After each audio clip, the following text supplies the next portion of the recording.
Hello. In this video, I'm going to talk about using quizzes to help re-expose students to important information that had been previously taught. Now, as a teacher, we all engage in testing activities, whether they're your end of unit test, end of chapter test, whether you do intermittent quizzes along the way to test kids' knowledge. And what's really important is sometimes what's lost in classroom teacher assessments and testing is the idea that there's really two purposes for those assessments. One is obviously to check to see if students have learned what it is you were teaching them in that particular unit. And second, which is often the forgotten sort of purpose, is to inform the teacher in relationship how their instruction is working. And one of the things that we have to remember as math teachers is that when kids are not learning or demonstrating proficiency on quizzes and types of tests and assessment, that there may be a need to go back and reteach.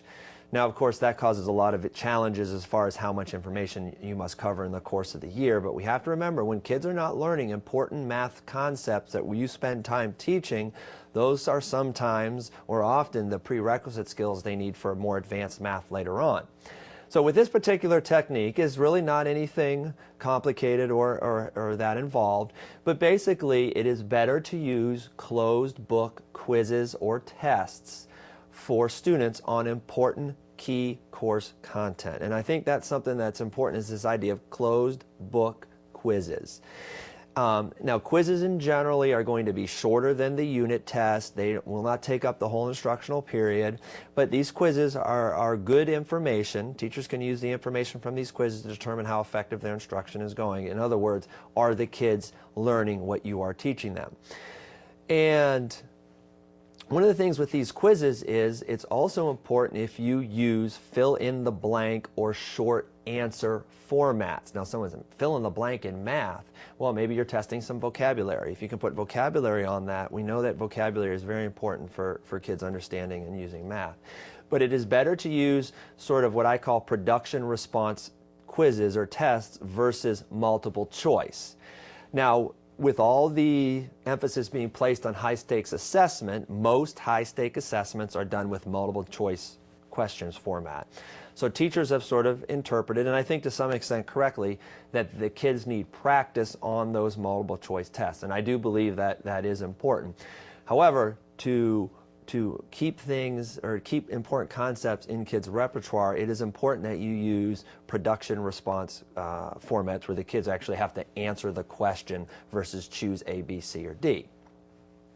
Now, with this with this particular technique, what's really important is if you're giving these quizzes and you begin to see that kids are missing certain aspects, that's a red flag to you as the teacher to say, you know what?